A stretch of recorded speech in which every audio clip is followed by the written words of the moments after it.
Right, so if that didn't have the president's crown, I'd skip over there. But then I'd be renaming myself and that'd be fraud. So we are coming from a place where Guyana was a heavily indebted poor country. 98 cents of every dollar went to pay our debts that we have. And why did we have those debts? Because we had to borrow money to get by for very basic things, food and resources that we needed to get our people through day to day. And we're now at a place where even before we found oil, or before we discovered oil, that we were able to remove our country from a heavily indebted poor country status to a middle income country. And that was very prudent economic management by the political powers that were in office, particularly led by the Honorable Bar Jack Dale. And so we moved into the status of a middle income country. And I can tell you from a young serving minister what that meant. It meant we didn't have to borrow money anymore to give our children breakfast. We could provide it ourselves. So it didn't mean we could build a pool. It meant we could move from borrowing money to preparing breakfast for the purpose of preparing meals for our children to giving it ourselves from our country. And so even middle income, I hope you get the picture that even that had serious limitations about what we can do and how we can do it. And so when we discovered oil and we started receiving some of that, it was very easy if you're with a government who gets carried away and who doesn't understand that their sole purpose is to improve every single life in this country and every single home and every single community, to get carried away with the high rises and the new hotels. I think we're building 7 or 8 right now, and the highways and the roads. And if you're like me, you're getting lost in the maze of new roads when you're trying to do the new construction and the bridges and the other very fancy things. You could forget people easily. And I've seen other places do that. You forget people. We're very, very sure in the government, and we're very certain that in this new build-out of Guyana, people will be at the forefront of our priority list. And so our children will always enjoy priority status. Our women, our Amerindian and hinterland residents, everybody is going to get attention. And I hope you see that in the agricultural sector, in the housing sector, in the Amerindian Affairs Ministry sector. In every sector, you see a different kind of development and build out. And here in education, even as we change what access looks like, so we moved from a place where 30% of our children could access secondary schools. That means out of every 100 that are writing the Common Entrance, or the NGSA as you now know it, only 30 could go into high schools. To a place where we insist that by next year it's going to be 100% of our children accessing secondary schools. And that's because we're building secondary schools as we speak. We're in the process right now of building out 26 secondary schools. We've moved from a place where 33% of our teachers across this country were trained to a place where we tell you that by next year, 100% of our teachers will be trained or in training, and that includes those of you sitting here this morning. We've moved from a place where nursery education was not compulsory, and it is still not compulsory, but we enjoy the highest enrollment rate in the Commonwealth Caribbean. And so when Guyana, with the right leadership, gets money, people benefit. People's lives improve. And which people? All people. And so it's no surprise that we have been very interested in the community of special education needs learners. And so what have we done from in the last 3 years? We appointed an assistant chief education officer for SEN, Keon Chung, not sure if he's here, I think he's on leave. We have a special education officer in the person of Nicoya. So that's a whole department set aside to look after the needs of special education learners. We have created and established at the Cyril Potter College of Education, or Soul Teacher Training Facility, a new program, an associate degree in special education needs. And we have now 49 learners, 49 student teachers who are on that program, who are going to, in 2 years, hold an associate degree to help look after the special education needs of our children with special education needs. On the GOAL program, we've graduated 150 persons with a bachelor in special education needs, and this is all in the last 3 years. We created 11 new spaces, because while we are looking at new schools, it is also important to recognize that the learning says that the best way to educate special needs children is to integrate them into the ordinary school environment with specific spaces dedicated to their special needs, where they can come and use those spaces. In 11 classrooms across the country, we have established those special spaces. This facility here, which is why it was chosen for this pool, this facility here is actually a Caribbean Diagnostic and Treatment Center. So what had happened is the Cubans, our very good friends, had helped us establish this program with officers, helped us in Guyana. I say us very loosely because I was not at the head of your ministry then, sometime around 2016. And this was supposed to blossom into a Caribbean in fact, that's the agreement we signed with the Cubans, a Caribbean diagnostic center where children from across the Caribbean could come here, get diagnosed, and get treated. And unfortunately, the then government did not advance that program. So we are now doing that to try to make sure this facility has the resources, human resources we need, like speech therapists and physios and psychologists and other diagnostic professional people, as well as treatment people, and at the same time try to make sure we have facilities established for our children.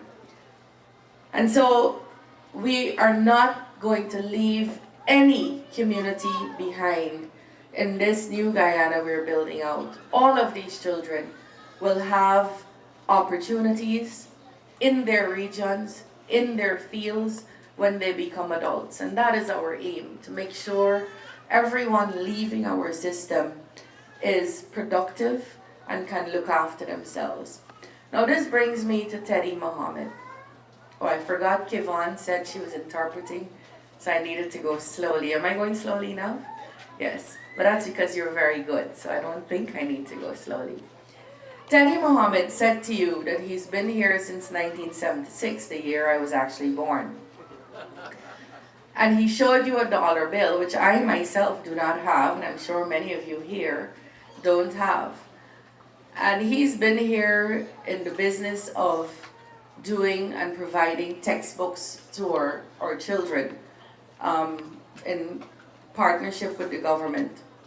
And I can imagine that in those early years, given that at that time textbooks would not have been our priority, it might have seemed like a useless exercise to be in Guyana, when other Caribbean countries were thriving and doing much better than we were in every field.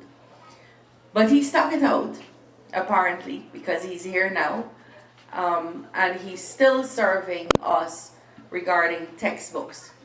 And I have seen how Mohammed's enterprise has grown and how they are responsive to the needs of children in the Caribbean. So when I was in high school, which was not that long ago, I was using a textbook called Certificate Mathematics.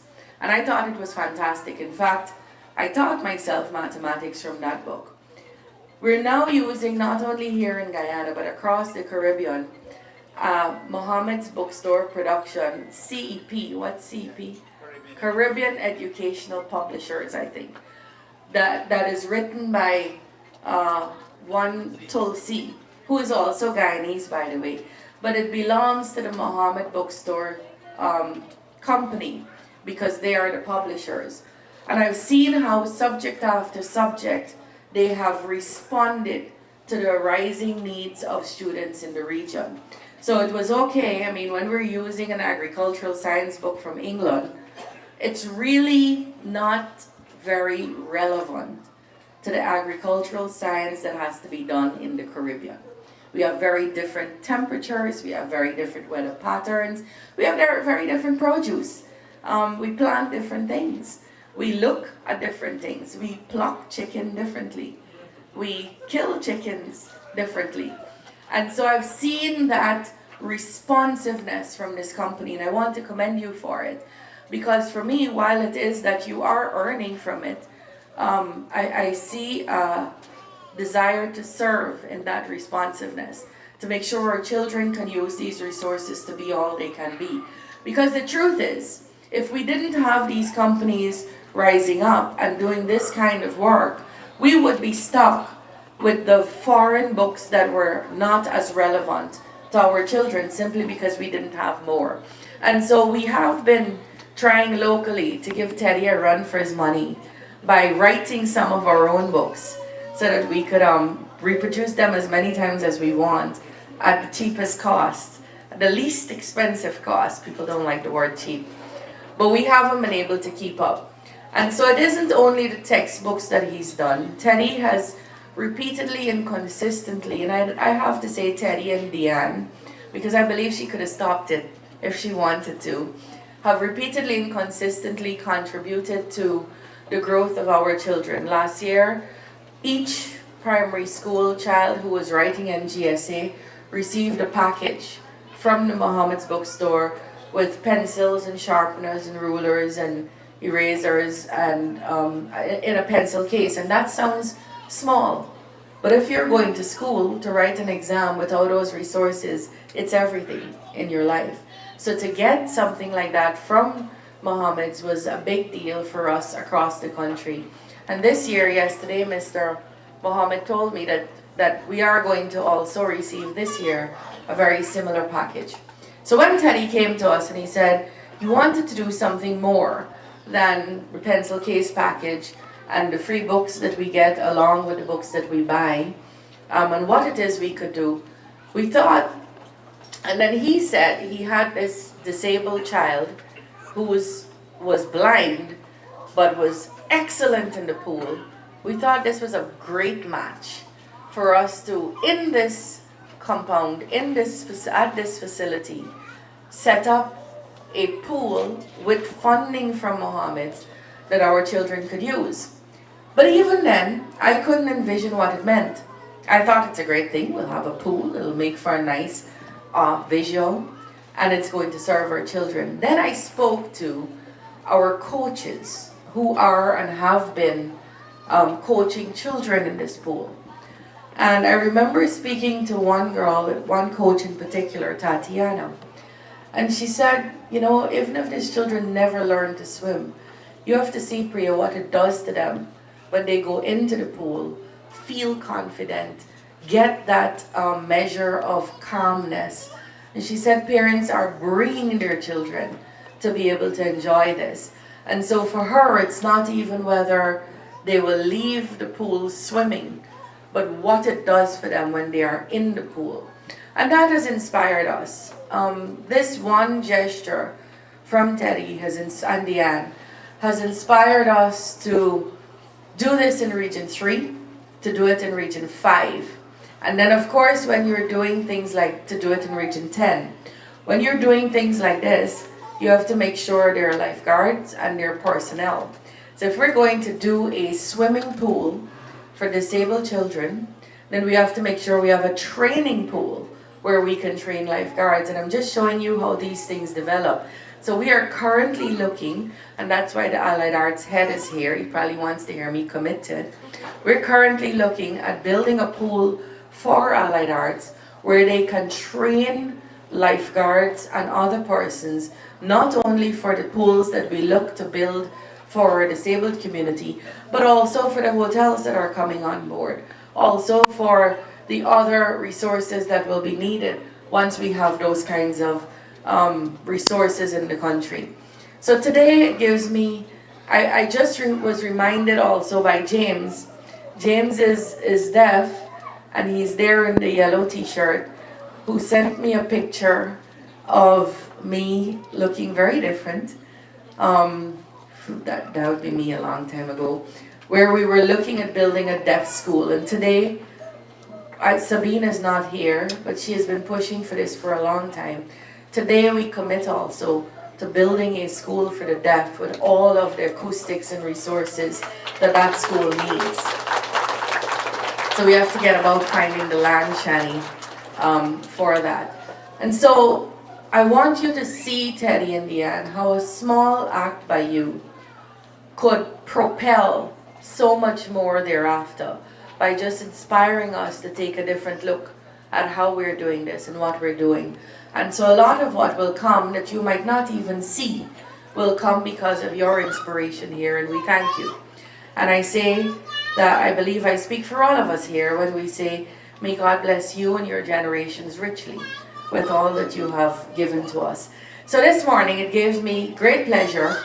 I understand His Excellency President Ali insisted that he wanted to be here, and he made every arrangement to try to be here. But I understand that he has some urgent meetings that disallow him from being here this morning.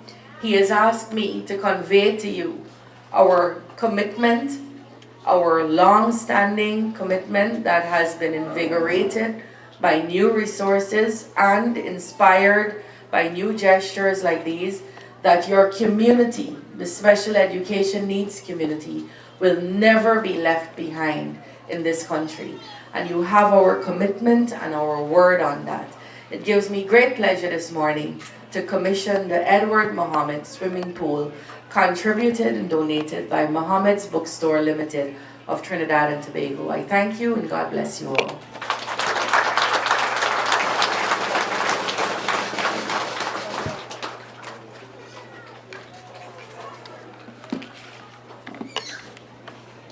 Thank you very much, Minister Manishan. In the event that we have some fussy students, because we know how they can get, we advise and we invite you to utilize the lobby space if you would like them to get some air. And if you do need to use the washroom facilities, we have the doors to my immediate left, and they're labeled quite nicely for us to utilize.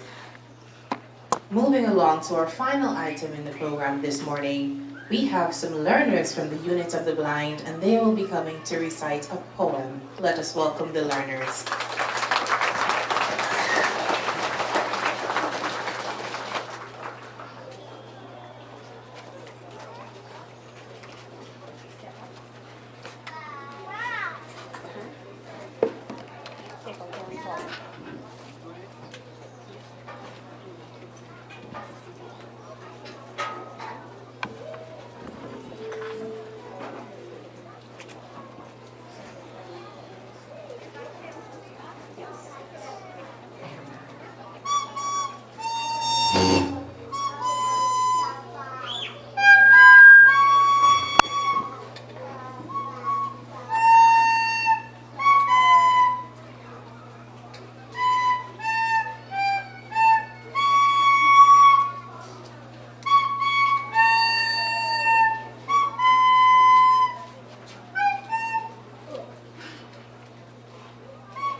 I just called to say I love you by Brandon.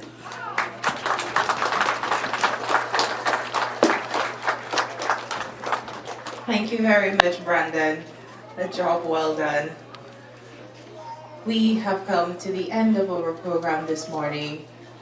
I'd like to say thank you very much again, just to echo the words on behalf of the ministry to Mr. Teddy Mohammed and his wife and all other counterparts who have helped to make this swimming pool a success. And though again it may seem small, as Minister said, the confidence that it gives the children, that's what it's about. So I assume that very soon we will certainly see some Guyanese children and some Guyanese citizens at the Paralympics, fingers crossed, doing amazing things. So that's what I want to see coming out of this. And with the swimming pool, it is one step closer to being possible. So thank you again. We will now have the walkthrough to our swimming pool, the Edward Mohammed swimming pool. So Minister, I will invite you to lead the charge. Special thank you to the Buxton Pride Steel Orchestra. They have been doing an amazing job at the events lately. Thank you very much to our bandmaster and our students. Let's have something from the Buxton Pride as we make our way across to the Edward Mohammed pool.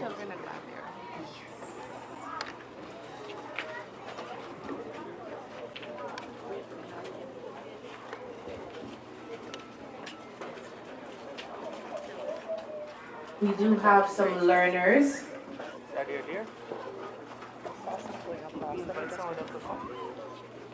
Where is Alan?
to your left, one to your left, slowly. I can only point up and down. Slowly, one turn, one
Excuse me, everyone, listen up.